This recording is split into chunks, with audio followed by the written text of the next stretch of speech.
There is a strange moment that happens online every day.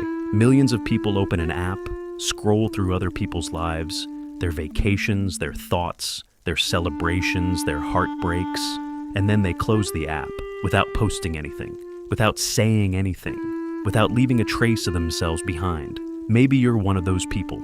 You watch, you observe, but you rarely share. Not because you have nothing to say, but because something inside you resists the idea of turning your life into content. And most people misunderstand this.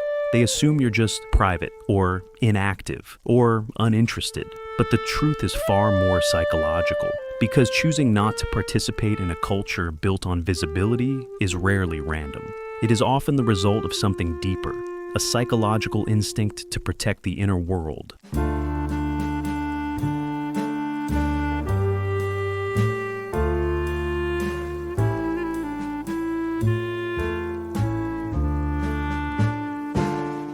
At first glance, social media appears to be about connection. But beneath the surface, it is also about something else: exposure. The moment you post something, your thoughts become open to interpretation. Your life becomes something others can judge.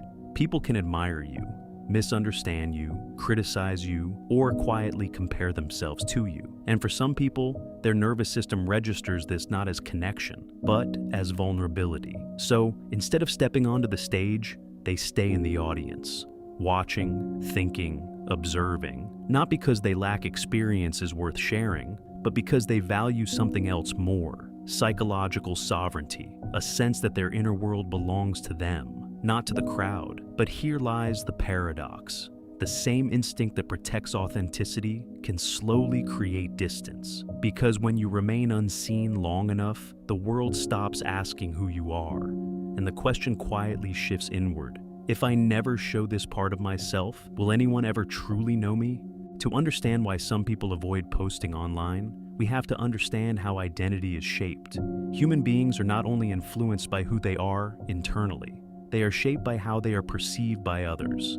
Carl Jung called this social identity the persona, the mask we wear to navigate society. Social media has turned that mask into something constant, a curated version of the self. But for certain people, this performance feels unnatural because their psychological blueprint is built differently. One explanation comes from avoidant attachment. People with avoidant attachment often learned early in life that emotional exposure can lead to rejection, intrusion, or misunderstanding. So they develop a powerful coping strategy: self-containment.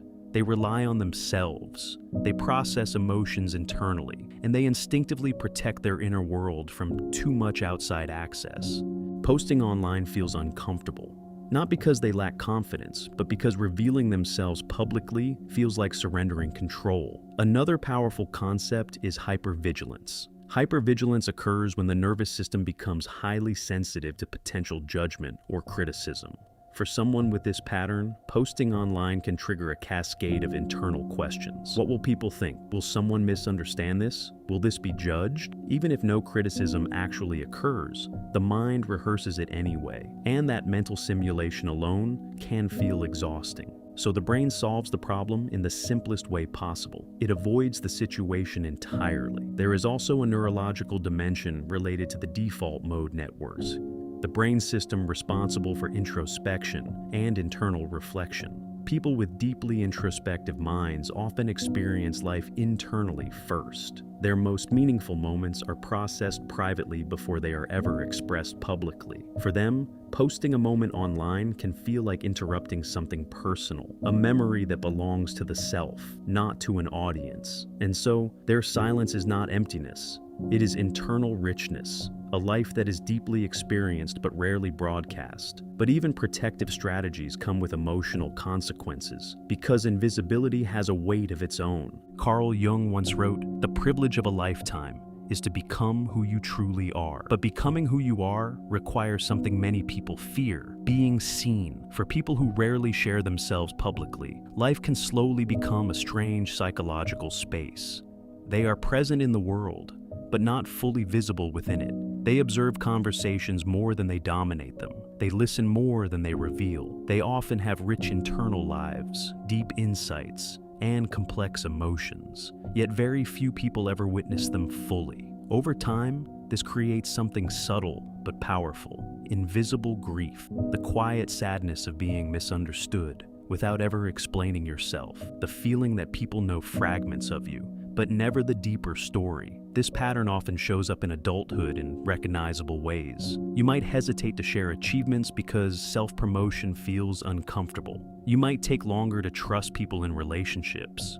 You may process emotions privately rather than seeking public validation. You might feel deeply introspective, yet strangely unseen. And sometimes this leads to an internal contradiction. You know your thoughts are meaningful, but because they remain unspoken, the world rarely reflects that back to you. What's important to understand is that these behaviors are not flaws. They are adaptations. They are ways the mind once learned to protect itself. But healing does not require forcing yourself into constant visibility. It simply means allowing yourself to exist in the world without hiding parts of your identity out of fear. One powerful approach is inner child reparenting. This means recognizing the earlier moments in life where vulnerability may not have been received safely and offering that younger version of yourself compassion instead of judgment. Another path is shadow work. Jung's concept of exploring the hidden parts of the self we have kept out of sight. Often, these hidden parts contain creativity, honesty, and authenticity that were once suppressed. And finally, there is the practice of nervous system regulation, learning to calm the body when attention or visibility triggers anxiety. Through mindfulness, reflection, and gradual exposure to safe expression, the nervous system learns something new. That being seen is not always dangerous. Sometimes it is liberating. Because the goal of growth is not to transform yourself into someone louder. It is not to perform your life for an audience. The goal is something much deeper: to live in a way where your inner world and your outer life are no longer separated by fear, where sharing becomes a choice, not a threat, and where your silence is no longer a shield, but simply a preference. Because the ultimate goal of psychological growth is not to be fixed, it is to become whole. And if this reflection resonated with you, consider sharing it with someone who might also be quietly navigating the same inner world.